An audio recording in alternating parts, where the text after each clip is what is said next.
ബേബിയുടെ പേര് അതും കുറേ ആൾക്കാർ പറഞ്ഞു, ബോയ് ബേബി ആണല്ലോ, അപ്പോൾ പേര് ഒരു ഡിഫറെൻറ്റ് വെറൈറ്റി പേരും കൂടെയാണ് തീർച്ചയായിട്ടും.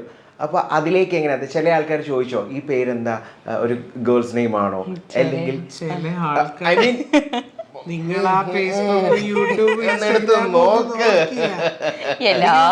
എങ്ങനെയാണ് ഈ പേരിലേക്ക് എത്താനുള്ളത്? 1 year അങ്ങാണ്ട് കഴിഞ്ഞു. ഇപ്പം 1.5 വർഷം ആവുന്നു വ്ളോഗിങ് തുടങ്ങിയിട്ട്. എനിക്ക് തോന്നുന്നു നമുക്ക് നെഗറ്റീവ് കമന്റ്സ് എന്ന് പറയുന്നത് വളരെ കുറവാണ് എനിക്ക് തോന്നുന്നു. ഈ വ്ളോഗ് ഭയങ്കരമായിട്ട് ആൾക്കാരങ്ങ് കയ്യിലെടുത്തു. അത് ഡെസ്പറേറ്റ് ആയിപ്പോയി എന്തുകൊണ്ട് ഈ പേരിട്ടു എന്നുള്ളത്. പക്ഷെ ഞാൻ അതിനൊരു വിശദീകരണം നമ്മൾ രണ്ടുപേരും ഇരുന്ന് വളരെ ഡീറ്റെയിൽ ആയിട്ട് കൊടുത്തു.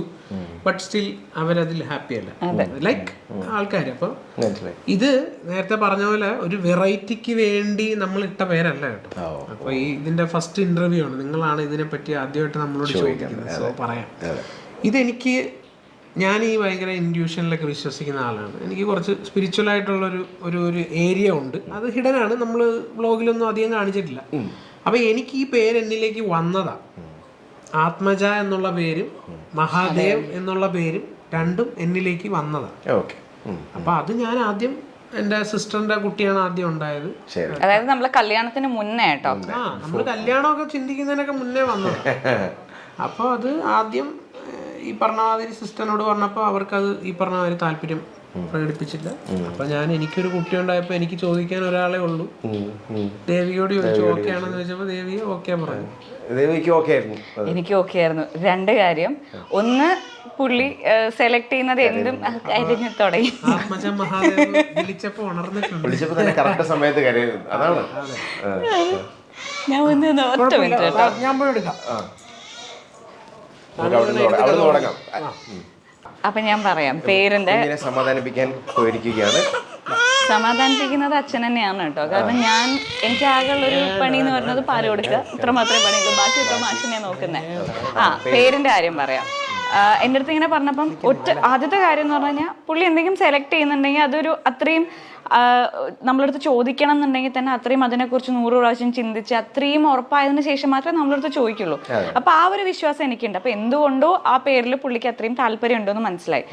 സെക്കൻഡ് തിങ്, എനിക്ക് ഈ പറഞ്ഞ മാതിരി എന്താ പറയുക, പേരൊന്നും കണ്ടെടുത്ത് ബുദ്ധിമുട്ടേണ്ട ആവശ്യമില്ലല്ലോ എന്ന് വിചാരിച്ചു. ഓൾറെഡി കിട്ടി.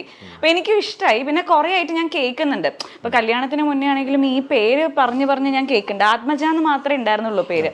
മഹാദേവ് 2ാമത് വന്നതായിരുന്നു. അപ്പൊ ഇത് രണ്ടും കൂടെ വന്നപ്പോഴത്തേക്കും എനിക്ക് ഭയങ്കര ഇഷ്ടമായി. അപ്പൊ ഓൾറെഡി നമ്മൾ കൺസീവ് ആയപ്പോ മുതൽ ഈ പേര് കേട്ട് ഓക്കെ, പെൺകുട്ടിയാണെങ്കിലും ആൺകുട്ടിയാണെങ്കിലും ഈ പേരും നമ്മൾ ഉറപ്പിച്ചിരുന്നത്. ആൺകുട്ടിക്ക് മാത്രം ഇടാൻ വെച്ചതല്ലായിരുന്നു, നമുക്ക് അറിയില്ലല്ലോ, ജെൻഡർ അറിയാത്തതുകൊണ്ട്. പെൺകുട്ടിയാണെങ്കിലും ഓക്കെ ഫൈൻ, ആത്മജ മഹാദേവ് നന്നായിരിക്കും. ആൺകുട്ടിയാണെങ്കിലും ഈ ഒരു നെയിം ഫിക്സ് ചെയ്തിട്ടുണ്ടായിരുന്നു. പിന്നെ അറിയാം, എല്ലാവരും പറയുന്നുള്ളത് അറിയായിരുന്നു. പക്ഷെ നമുക്ക് ഇഷ്ടമാണ് ഈ പേര്. അത് അങ്ങനെ കുറെ നാള് നമ്മുടെ മൈൻഡിലും ആ പേര് കിടന്നത് ഓട്ടോമാറ്റിക്കലി അത് നമുക്ക് അങ്ങ് ഇഷ്ടപ്പെട്ടു. അതെ, കാരണം ഇത്രയും കേട്ടിട്ട് നമ്മൾ എന്താ കുഴപ്പം, ഈ പേര് കറക്റ്റ്. ഫസ്റ്റ് ടൈം കേട്ടപ്പോൾ ഞാൻ വേണം ആൺകുട്ടിയാണെങ്കിൽ പെട്ടുപോകില്ലേ മാഷെ. ഇല്ല ദേവിക, ഇത് എൻ്റെ പെൺകുട്ടിക്കും ആൺകുട്ടിക്കും ഇടുന്ന പേരാണ്. അപ്പം ഫുൾ എക്സ്പ്ലെയിൻ ചെയ്തു തന്നു എനിക്ക്. അപ്പം ഞാൻ ഓക്കെ ആയിരുന്നു. പിന്നെ ഒരു 10 മാസം കൊണ്ട് ഈ പേര് തന്നെ കേൾക്കുകയല്ലേ. അപ്പം നമ്മൾ ഓൾറെഡി പെൺകുട്ടിയാണെങ്കിൽ ആൺകുട്ടിയാണെങ്കിൽ നമ്മളുടെ പേര് ഇതാണ് ആത്മജ. മാഷ നോക്കി വിളിക്കുന്നതും കുട്ടീനെ ആത്മജ തന്നെയായിരുന്നു ആദ്യമേ വിളിച്ചിട്ടുണ്ടായിരുന്നത്. ഈ ആത്മാവിൽ നിന്ന് ജനിച്ചത്, ആത്മാവിന് ശരിക്കും ജെൻഡർ ഇല്ല, നമ്മുടെ ബോഡിക്കാണ് ജെൻഡർ ഉള്ളത്. ഞാൻ ആ ഒരു കോൺസെപ്റ്റ് ഒക്കെ വെച്ചിട്ട് ഇട്ടാണ്. പിന്നെ ഇതിനകത്തൊരു സംഭവം, ശരിക്കും നമ്മൾ അമ്പലത്തിൽ പോയി കൃഷ്ണൻ ഗുരുവായൂരപ്പൻ എന്ന് പ്രാർത്ഥിക്കാറുണ്ടോ? കൃഷ്ണ ഗുരുവായൂരപ്പ അല്ലെ, രാമ വിളിക്കുകയാണ് അല്ലെ, രാമൻ എന്നല്ല പ്രാർത്ഥിക്കുന്നത്. ഈ ഒരു ദീർഘത്തിന് കുറച്ച് കാര്യങ്ങളുണ്ട്. അതായത് ശംഭു എന്ന് വിളിക്കും, ശംഭുവേ എന്ന് വിളിക്കുന്നതും തമ്മിലുള്ള വ്യത്യാസം. ആത്മജൻ എന്ന് വിളിക്കുന്നതും ആത്മജ എന്ന് വിളിക്കുന്നതും തമ്മിൽ ഒന്ന് വിളിച്ചു നോക്ക്, വ്യത്യാസം അറിയാൻ പറ്റും.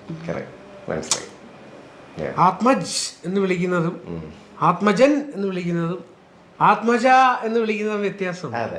ഇതൊക്കെ ഭയങ്കര ന്യൂമറോളജിക്കൽ സംഭവമാണ്, വേറെ വിഷയമാണ്. വിഷയം ഇത് വിശ്വസിക്കാത്ത ഒരു വലിയ സംഘമുണ്ട്, വിശ്വസിക്കുന്നവരുണ്ട്, അത് വേറെ വിഷയം.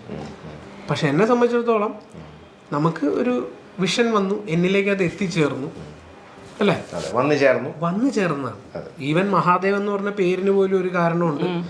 ഞാൻ ഒരു ദിവസം ഇങ്ങനെ ഞാനിപ്പോൾ ഈ ഗോപിക്കുറി തൊടുന്നത് ഇതൊക്കെ എനിക്ക് തോന്നലുകൾ വരുന്ന ചെയ്യുന്നതാണ്. ഒരു ദിവസം ഞാനിങ്ങനെ ഗുരുവായൂർ തൊഴുതിട്ട് വന്ന് ഇത് തൊട്ടുകൊണ്ടിരുന്നപ്പം എനിക്ക് ഒരു ഇത് തൊട്ട നമ്മൾ ഈ ശിവലിംഗം ഉണ്ടല്ലോ, അപ്പോൾ ഇത് തൊട്ട് കഴിഞ്ഞപ്പോൾ ഇത് ശിവലിംഗം പോലെ ഇരിക്കുന്നല്ലോ എന്ന് എനിക്ക് തോന്നി. ഞാൻ അങ്ങനെ ഒന്നും തൊടുന്നതല്ലേ, ഞാൻ ചുമ്മാ ഇങ്ങനെ നമ്മൾ തൊട്ടതാ. പക്ഷെ കണ്ടപ്പോൾ ഒരു ശിവലിംഗത്തിന്റെ ഒരു രൂപം അത് കൊള്ളല്ലോ, നല്ല രസമുണ്ടല്ലോ, ഇനിയിപ്പോൾ സ്ഥിരം നമുക്ക് ഇതൊരു പ്ലാനിലാക്കാം, കാണാൻ ഭംഗി. എന്നിട്ട് ഞാൻ താഴെ ഇറങ്ങി വരുന്നു. വന്നു കഴിഞ്ഞിട്ട് താഴെ ഇതുപോലൊരു ഇന്റർവ്യൂ ആയിരുന്നു. അപ്പം കെന്നി എന്ന് പറഞ്ഞൊരു ഇന്റർവ്യൂ. അപ്പോൾ ആ കുട്ടി എന്നെ ഇന്റർവ്യൂ വിളിക്കുന്ന പേര്, എൻ്റെ ജീവിതത്തിൽ ആദ്യമായിട്ടാണ് എന്നെ ഒരാൾ അങ്ങനെ വിളിക്കുന്നത്. വെൽക്കം വിജയ് മഹാദേവ്. ഒറ്റ അപ്പം എന്റെ ജീവിതത്തിൽ ഇന്നുവരെ എന്നെ ആരും മഹാദേവ് എന്ന് വിളിച്ചിട്ടില്ല. വിജയ് മഹാദേവ്. അപ്പം എനിക്ക് ഒരു ഇതാണ് കണക്ഷൻ എന്ന് പറഞ്ഞത്.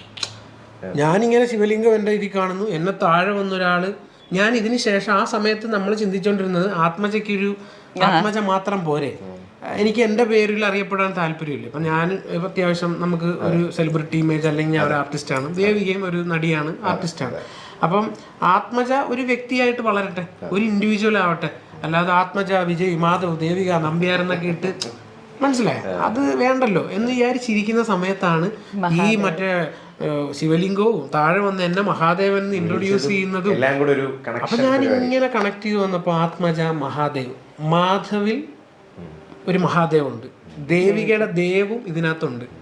ഇതൊക്കെ മഹാദേവ് നേടാൻ തീരുമാനിച്ചതിന് ശേഷം ആലോചിച്ചപ്പോ കിട്ടിയതാ. ഇതെല്ലാം കേട്ടിരിക്കുന്ന ആൾക്കാർ തെറ്റിദ്ധരിക്കരുത്, വട്ടല്ല, ഇതൊക്കെയാണ് എന്റെ ജീവിതം. ഞാൻ കാണുന്നതിൽ നിന്നും എനിക്ക് കിട്ടുന്ന അന്നേരം കിട്ടുന്ന ഓരോ തോട്ടുകളിൽ നിന്നും ഞാൻ വന്നു ചേരുന്ന കാര്യങ്ങളിൽ നിന്നും. കാരണം ഞാനൊരു ഓർഡിനറി ലൈഫ് ലീഡ് ചെയ്യാൻ ആഗ്രഹിക്കുന്ന ആളാണ്.